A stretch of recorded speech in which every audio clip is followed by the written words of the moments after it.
चलिए हम लोग दूसरा क्वेश्चन आज का डिस्कस कर लेते हैं। आईएएस इस साल के क्वेश्चन पेपर ऑप्शनल में जो गया था पूछा, वो है बहुत इंपॉर्टेंट क्वेश्चन कि impact of green revolution.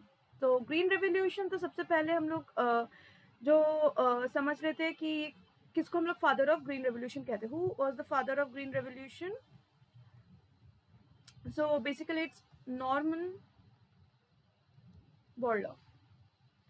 Norman Borlaug को कहा जाता है फादर ऑफ ग्रीन रेवोल्यूशन। इसके बाद जो है इंडिया में ग्रीन रेवोल्यूशन का मेन पर्पस क्या था? प्रोडक्टिविटी और प्रोडक्शन को इंक्रीज करना। और उसके लिए सबसे पहले रेवोल्यूशन टेक्नोलॉजिकली किस बेसिस पे हुआ था? HYV seeds, right, high yielding variety of seeds. उसके बाद जो हमें मेंशन करना है ये है जो high yielding variety of seeds किस के लिए हुआ था? सबसे पहले आया गया था, ये था वीट। ग्रीन रेवोल्यूशन में high yielding varieties of wheat यहाँ पे इस्तेमाल किया गया था और वहाँ पे वीट प्रोडक्शन को इंक्रीज किया गया था। ये हंगर क्राइसिस जब हमारे नेशन में था उस टाइम पे ये लाया गया था in India during the 5th 5-year plan, right, 5th 5-year plan. उसके बाद क्या हुआ कि ये जो हमारा जो this was during the beginning of the mid 20th century. तो यहाँ पे इसकी वजह से great increase in the production of food grains ये सब होने लग गया। तो ड्रामेटिक सक्सेस तो था ही यहाँ पे इंडियन सब कॉन्टिनेंट में। So over the period from 1967-68 to 77-78, इस पूरे पीरियड के बीच में there was a massive shift in the status of the country in terms of hunger, food crisis country to one of the leading exporters of the world बन गया हमारा country after the green revolution within this period. Okay, so short term में तो ये second 5-year plan के time पे जो है इसको लॉन्च किया गया था, पर धीरे धीरे क्या हो गया था यहाँ पे कि लॉन्ग टर्म में जो ऑब्जेक्टिव्स इसके अंदर क्या क्या इंक्लूड होने लग गए थे? Agriculture modernisation based on rural development, industrial development, infrastructure अच्छा होना चाहिए, ठीक है। उसके साथ साथ साइंटिफिक स्टडीज भी स्टार्ट हो गया इसके साथ साथ चलने के लिए।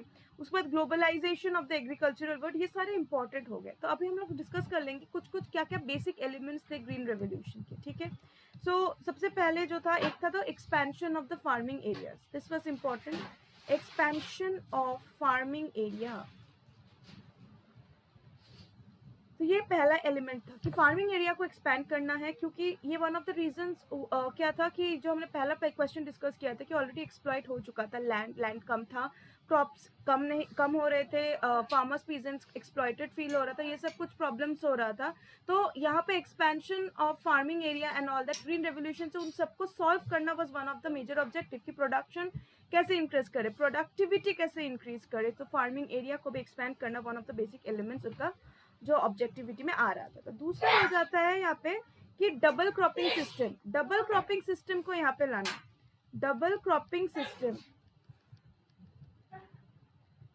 सो डबल क्रॉपिंग सिस्टम में यहाँ पे क्या हो रहा था कि double cropping was a primary feature of the green revolution. तो यहाँ पे एक सीजन में दो क्रॉप्स, मतलब साइकिल करके कैसे एक ही सीजन में दो क्रॉप्स को एक लैंड के ऊपर they can grow. So that was one of the objective here. So one season per year practice was based on the fact that there is only one rainy season annually. So water for the second phase now came from the huge irrigation projects. तो एक rainy season में due to the natural water system हो जाता था, और दूसरे processing के लिए इरिगेशन सिस्टम को यहाँ पे काफ़ी ज़्यादा प्रायोरिटाइज किया गया कि how to modernise and make the irrigation system better. Okay, इसके साथ साथ using seeds with improve genetics, ताकि सुपीरियर जेनेटिक्स वाले प्लांट्स हो सके, एक प्लांट में ज़्यादा ग्रोथ हो, ये सारे क्या हो गए थे, इंपॉर्टेंट ऑब्जेक्टिव आने लगे, ठीक है। तो ग्रीन रेवोल्यूशन जो था इंडिया में ये इसी ऑब्जेक्टिव्स के साथ लाया गया था। तो इसको हम लोग इंडियन एग्रीकल्चर का जो है क्या बोलते हैं, it refers to a period when Indian agriculture was converted into a industrial system due to the adoption of modern methods of technology such as the use of HYV seeds, tractors, irrigation facilities, pesticides, fertilizers. तो ये सारे चीज़ों को introduce किया गया था in order to increase the production and productivity.